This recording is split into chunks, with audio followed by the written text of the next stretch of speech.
Journey to the outdoors. Got this buck on the ground.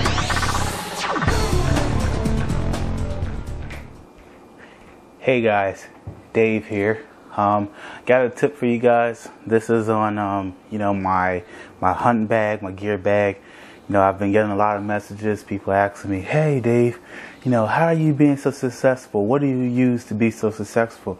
I'm primarily a bow hunter, and I love my bow hunting.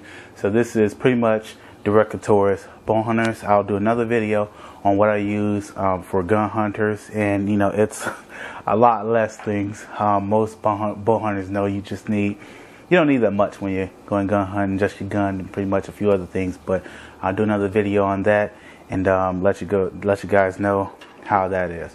But I'm gonna start this. First, I'm gonna start out.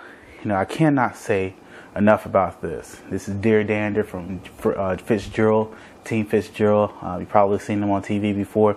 I'm not getting paid for this promotional thing. It's just pretty good.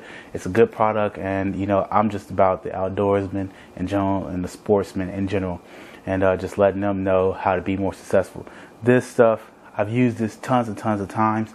Use rubber boots, spray it on the front of your boot, walk out there into the woods. I've had deer cross my path exactly where I came in, stop, take a whiff. They don't get scared, don't get alerted. They just keep on walking. They like it. It brings deer in. I kid you not. Try it out. Really good product. Another one is, you're gonna need to stay scent free. Okay, I don't care where you're hunting at, how you're hunting, bow, gun, long bow, whatever. I don't care, crossbow. You're gonna need to stay scent free. And one thing I use is, I use some scent killer, and what I do is I'll keep my clothes separate in a separate bag in my car when I'm going out to the woods.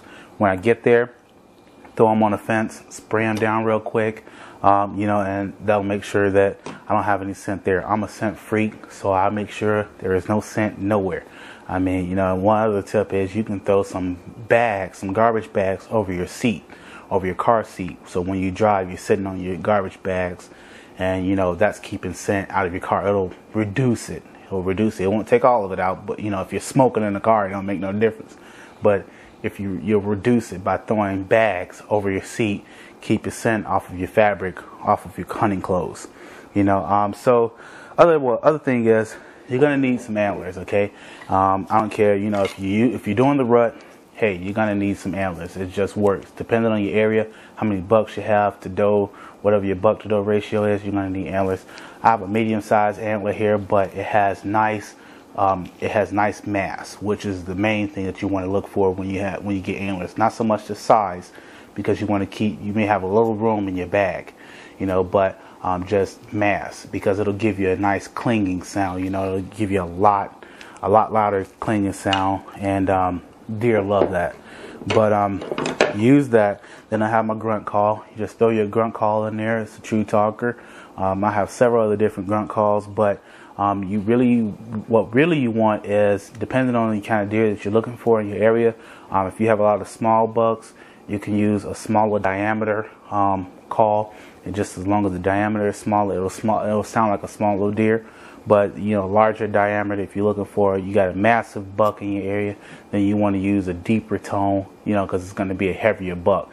It'll be a larger diameter call, so it'll be like a ½ inch or so.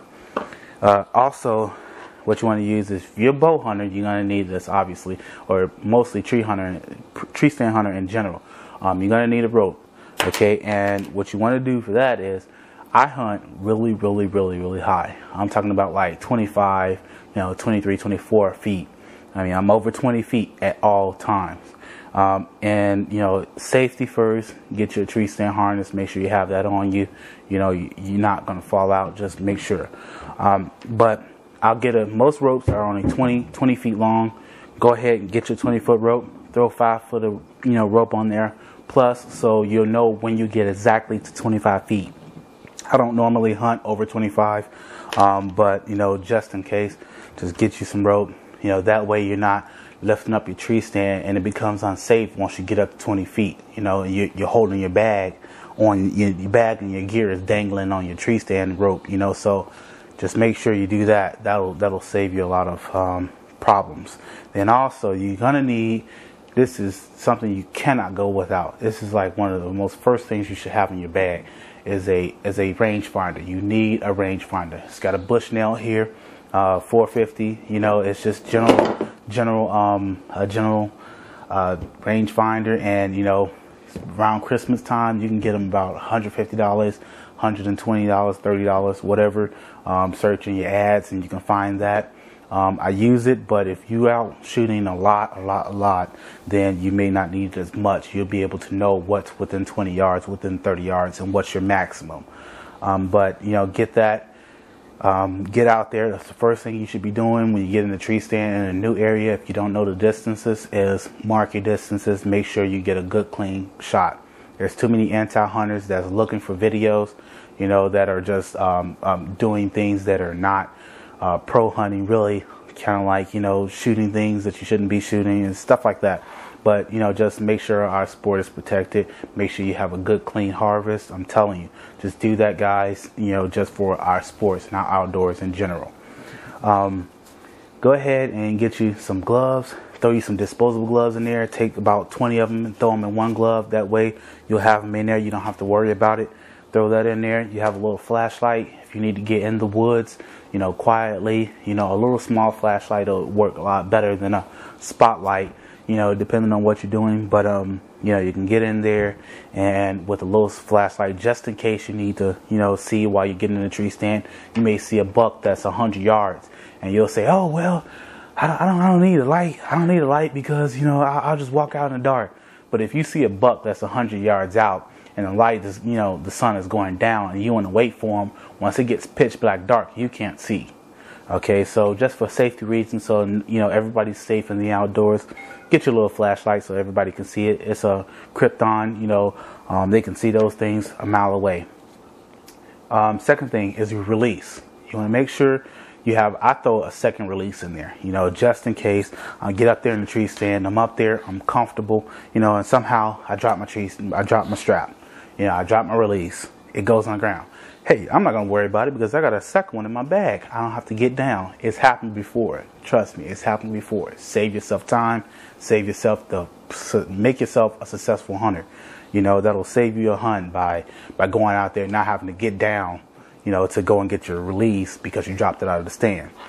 Spend a few dollars, you know, end of the season, grab you a second release, just throw it in there. I have 2 knives. I'll keep a second knife with me, you know, just in case. Anything can happen. You know, you drop and lose your knife. You never know. You know, just spend a few dollars, throw your extra knife in there. You know, the one knife may break. You know, it might get dull, whatever. Just go ahead and throw that in there. And, you know, you'll be more sanitary, especially once you start. If you're going to skin your deer in the woods, like some people do, so you won't make your wife mad by bringing it home. You'll skin it in the woods, you know, and quarter it in the woods. When you're starting to skin it and you touch that, you know, that metatarsal gland, then you need to take that knife and set that knife aside so you don't contaminate your meat, you know, so that way you'll have a second knife. You just never know. Also, you're going to need some orange tape. Like in the instance where, you know, if you had a deer come in at the last moment, you know, and usually they seem to know exactly when you're going to get out the stand. Stay in the stand 15 minutes and you'll shoot a deer. Go ahead and, you know, get you some of this ribbon.